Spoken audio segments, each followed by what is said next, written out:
Oke, sekarang kita akan masuk ke proses dan persyaratan penetapan NIP CASN. Bagaimana proses penetapan NIP CASN mulai dari instansi ke BKN dan sebaliknya hingga ke peserta?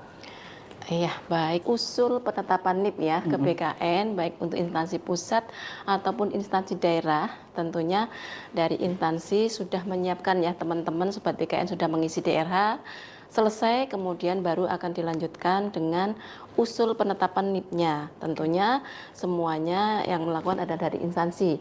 Ketika proses DRH itu sudah selesai, instansi akan melakukan verifikasi terlebih dahulu ya, verbal terhadap dokumen-dokumennya tersebut sebelum nantinya submit ke BKN secara sistem di SIASN ya.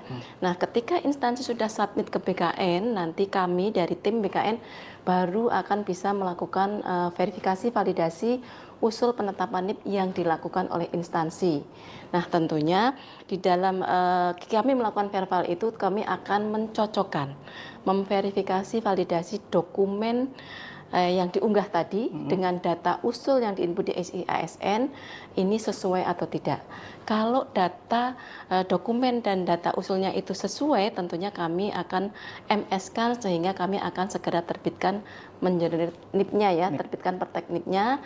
Kalau itu misalnya ditemui ada bahan yang tidak sesuai BTS ya, bahan tidak sesuai, itu akan kami kembalikan by system melalui SIASN, nanti instansi akan melengkapi, setelah dilengkapi baru dikirim kembali ke kami akan verbal kembali nanti ketika sudah semua dokumennya itu sesuai, kita MS, kemudian kita pertekin NIP-nya.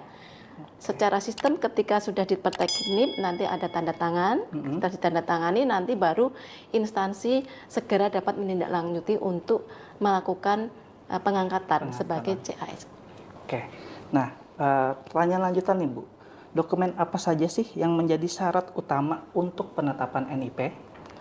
Baik, jadi Sobat BKN semuanya, dokumen untuk pemberkasan usul penetapan NIP itu ada beberapa ya.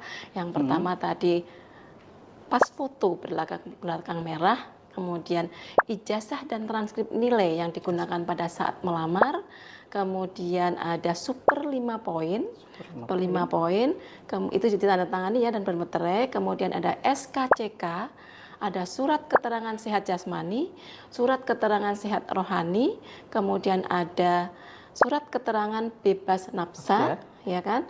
Kemudian ada SPRP itu nanti dari instansi ya, surat rencana penempatan pegawai.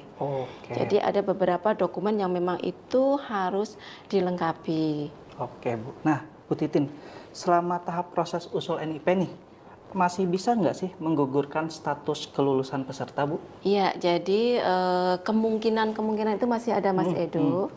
Jadi kemungkinan masih ada yang bisa menggugurkan. Apa aja sih Bu kemungkinan yang menggugurkan status kelulusan peserta itu?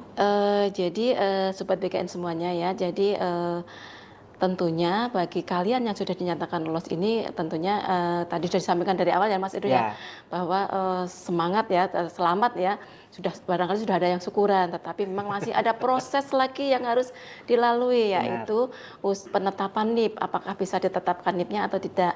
Kalau itu semuanya memenuhi persyaratan sesuai dengan yang disyaratkan di dalam regulasi, jadi tentunya akan kami tetapkan. Tetapi ada ketentuan dari Permenpan RB ya, peraturan Menpan nomor 6 tahun 2024 tentang pengadaan calon aparatur sipil negara. Di situ disebutkan bahwa di salah satu pasalnya, pasal 54 ayat 1 Permenpan nomor 6 tahun 2024 bahwa PPK dapat membatalkan kelulusannya apabila ditemui beberapa hal ya. Satu misalnya calon pelamar itu mengundurkan diri.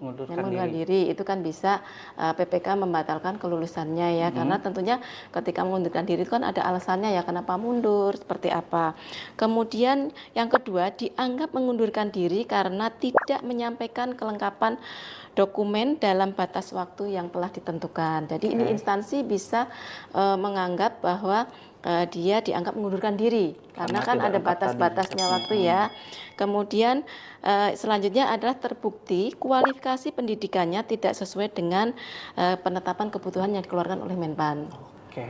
Kemudian satu lagi ada juga tidak memenuhi persyaratan seleksi atau meninggal dunia. Nah itu memungkinkan untuk tidak bisa dianggap. Lolos lagi ya. Oke. Nah, Sobat BKN, sudah jelas ya pembahasan tentang pemberkasan dan penetapan NIP ini. Ingat, teman-teman bisa nggak lolos loh dalam pemberkasan ini karena satu, mengundurkan diri, dua, dianggap mengundurkan diri karena tidak melengkapi dokumen sampai batas waktu yang ditentukan, tiga, karena kualifikasi pendidikannya tidak sesuai dengan yang ditentukan oleh Menpan, empat, tidak memenuhi syarat seleksi, dan kelima karena meninggal dunia. Begitu ya, Bu Iya, Titin? betul. Baik.